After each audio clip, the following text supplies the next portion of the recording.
Hi everyone, welcome to text book super coaching platform. तो कैसे हैं आप सभी एस्पिरेंट।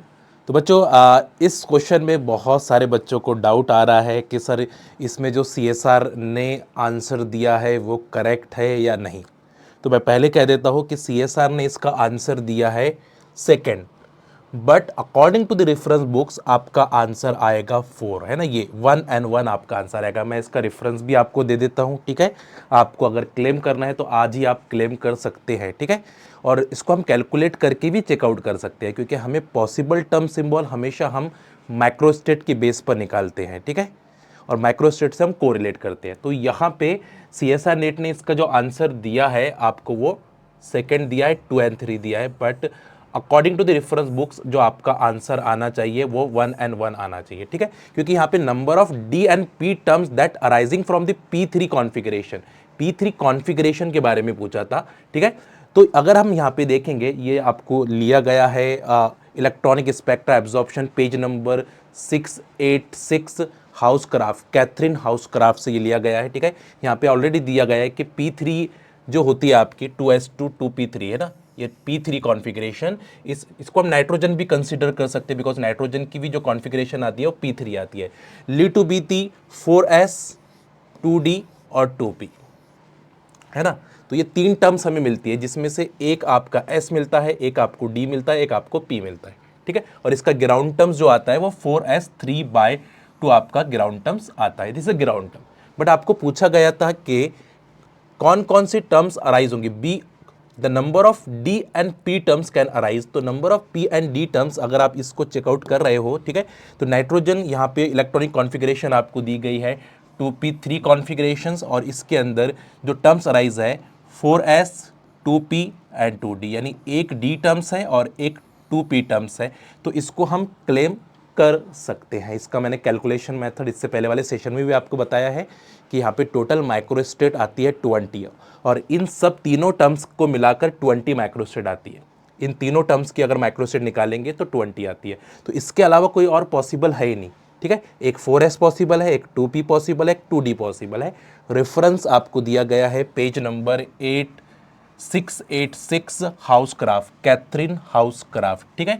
अगर किसी को चाहिए तो मैं अपने टेलीग्राम के ऊपर Nadeem sir dash text book, इस पर ये रेफरेंस आपको ऐड कर दूंगा, ये आप अटैच कर सकते हैं, ये आप अटैच कर सकते हैं, ठीक है। और एक दूसरी रेफरेंस बुक्स में भी आपको दिया गया है Ira N Levine 7th edition, page number आपको 309 पे आपको दिया गया है। अगर आप इसको देख पा रहे हो, अगर इसको आप देख पा रहे हो, थोड़ा सा डार्क में अगर कर दो इसको तो और ज़्यादा बेटर हो जाएगा। तो 2 रेफरेंस बुक्स है आपके पास जो आप जिसकी बेस पर आप क्लेम कर सकते हैं, ठीक है। तो यहाँ पे आपको चार्ट दिख रहा होगा, तो इसमें टोटल पॉसिबल टर्म्स का चार्ट दिया है, और यहाँ पे P3 कॉन्फ़िगरेशन है P3, और P3 में आपको दिया है 4s 2d 2p, यानी 3 ही टर्म्स आपकी पॉसिबल है। कौन कौन सी? 4s 2d और 2p। तो अब s तो पूछा नहीं था आपको, आपको डी पूछा था और पी पूछा था। तो कितने डी है? 1d है और 1p आपका प्रेजेंट है। तो इसकी बेस पर भी जो आंसर आपका आ जाएगा वो 4th आ जाएगा, ठीक है। यानी 4th 1 and 1 आना चाहिए। ये भी 1 है, ये भी 1 है, क्योंकि आपका दिया गया है 2d और 2p, 2d और 2p। ये मल्टीप्लिसिटी है बच्चों, है ना। आपको टर्म्स पूछा था, तो d और p कितने हैं? तो d1 है और p1 है, ठीक है। और एक आपको जो ग्राउंड टर्म्स है वो 4s दिया है। तो ग्राउंड टर्म पूछा नहीं है आपको उसने, ग्राउंड टर्म नहीं पूछा है, इसको हमने कैलकुलेट करके भी दिया था। बट अगर रेफरेंस चाहिए तो आप ये रेफरेंस यूज़ कर सकते हो। ये 2 रेफरेंस बुक्स आपके सामने दिए गए। उम्मीद करते हैं कि इससे आप समझ में आएगा। सेकंड है, कुछ बच्चों को इस टेलीग्राम पे मैं ऐड कर दूंगा, तो आप सभी जाकर इसको स्कैन कर लीजिए, या वीडियो के डिस्क्रिप्शन में भी लिंक गिवन है, या आप टेलीग्राम पे सर्च कर लेना @Nadeem sir dash text book, आप वहाँ पे ज्वाइन हो जाओगे, ठीक है। सेकंड क्वेश्चन यहाँ पे आ रहा था कि CO डिस्प्लेसमेंट रिएक्शन में बहुत सारे बच्चे कर रहे थे कि सर ये गलत दिया है आंसर, ठीक है। जनरल अगर यहाँ पे ये लिगैंड नहीं होता था पी आइसोप्रोपिल, ये बल्कि लिगैंड है बच्चों, है ना। पी आइसोप्रोपिल, अगर इसकी जगह पे PH3 होता है या फिर PME3 होता था, तो फिर आपका थर्ड ऑप्शन सही हो सकता था। थर्ड ऑप्शन सही हो सकता था कब? अगर आपके इस पी आइसोप्रोपिल बाई 3 जो दिया गया आपको, उसकी जगह पे आपका PME3 और PPH3 होता था, लेस बल्कियर लिगैंड होता था। इसका जो कॉन एंगल आता है बच्चों, कॉन एंगल वो 160 प्लस आता है, जिसकी वजह से स्टेरिक क्राउडिंग हो जाती है और इस वजह से ये थर्ड ऑप्शन तो नहीं आएगा, यानी सेकंड ऑप्शन ही आपका सही है जो CSR ने दिया है। यानी यहाँ पे क्या हो जाते हैं, इस टाइप से मोलिब्डेनम CO/3 पी आइसोप्रोपिल बन जाते हैं। ठीक है, क्यों बनते हैं मैं इसका मैं मैकेनिज्म बना के बता देता हूँ ताकि आप लोगों को कन्फ्यूजन ना हो। डिसोसिएटिव मैकेनिज्म हो रहा है, जैसे कि मोलिब्डेनियम है आपका, उसको attach 1 carbon monoxide, second carbon monoxide, third carbon monoxide, fourth, fifth. ठीक है, और ये आपको दिया है। और यहाँ पे अगर नॉर्मल PPME3 होता था, PPH3 होता था, तो आप 3 CO को रिप्लेस कर सकते हैं एक एक करके। और कौन सा मैकेनिज्म होता है, डिसोसिएटिव मैकेनिज्म। बट ये जो है पी आइसोप्रोपिल ये बल्कियर लिगैंड है, इसका जो कॉन एंगल आ रहा है वो 160 के आसपास आ रहा है। तो मैकेनिज्म कौन सा होगा, SN1, 100% SN1, एक CO निकलेगा और एक पी आइसोप्रोपिल बाय 3 ये अटैच हो जाएगा। ठीक है, फिर दूसरा CO निकलेगा। ठीक है, ये CO है, दूसरा CO आप निकालोगे और फिर यहाँ पे आ जाएगा पी आइसोप्रोपिल बाय 3। ठीक है, एक CO निकलेगा। ठीक, और ये आपको प्रोडक्ट मिल जाएगा। देखिए मोलिब्डेनियम अटैच टू, यहाँ पे आ रहा है आपके पी आइसोप्रोपिल। ठीक है, और ये आपके पी आइसोप्रोपिल। ठीक है, अगर थर्ड CO आप निकाल लेते हो मान के चलो, तो यहाँ पे बहुत ज़्यादा स्टेरिक क्राउडिंग हो जाएगी, है ना। इसकी जगह पे अगर वापस से आप आइसोप्रोपिल ग्रुप लगा ले रहे हो, है ना, एक CO यहाँ का CO निकालो, ये यहाँ का CO, इसको अगर निकालते हो और यहाँ पे आप पी आइसोप्रोपिल ग्रुप अटैच करते हो तो बहुत ज़्यादा स्टेरिक क्राउडिंग होगी। इसलिए वजह से यहाँ पे थर्ड आइसोप्रोपिल सब्स्टिट्यूट नहीं होता है। ठीक है, ये CO डिसोसिएट हो जाएगा और आपकी इस टाइप की इंटरमीडिएट फॉर्मेशन होगी, यानी 16 electron complex will be forms, 16 electron complex will be form. तो CO बाय कितना आ जा रहा है, 3, और P isopropyl by 3 whole by 2 आपको दिया गया है। चलो इसका रेफरेंस भी मैं आपको दे देता हूँ। ठीक है, फिर इस पर एडिशन की गई है H2 की, और H2 की एडिशन करने पर उसकी हेप्टासिटी आ जाती है 2 हाइड्रोसिटी। ठीक है, और बाकी के कार्बोनिल आपके 4 कितने थे, आपके 3 थे, जैसे का वैसे हो जाएंगे, और पी आइसोप्रोपिल ग्रुप जैसे थे वो आप लिख सकते हो। ठीक है, bye 3।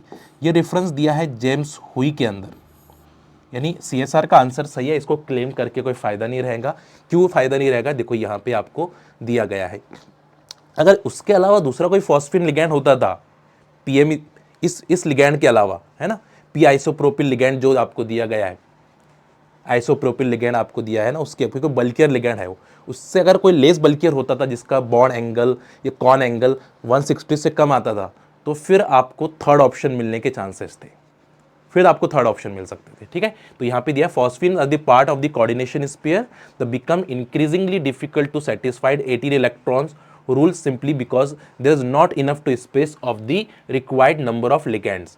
It is not difficult to replace 3 CO, है ना, it is not difficult to replace 3 CO molybdenum CO/6 with the 3 phosphine have moderate. अगर आप बहुत इजीली रिप्लेस हो जाएगा, नॉट डिफिकल्ट बोला है, आराम से हो जाएगा। बट अगर आपके पास पी आइसोप्रोपिल बाय 3 है which has cone angle is 160, इसका जो कॉन एंगल आता है वो 160 आता है। ठीक है, but it is only possible to replace it is only possible to replace 3 CO groups with 2 phosphine. 3 CO निकल रहे हैं और सिर्फ 2 ही फॉस्फीन की एडिशन हो रही है ना, 2 ही।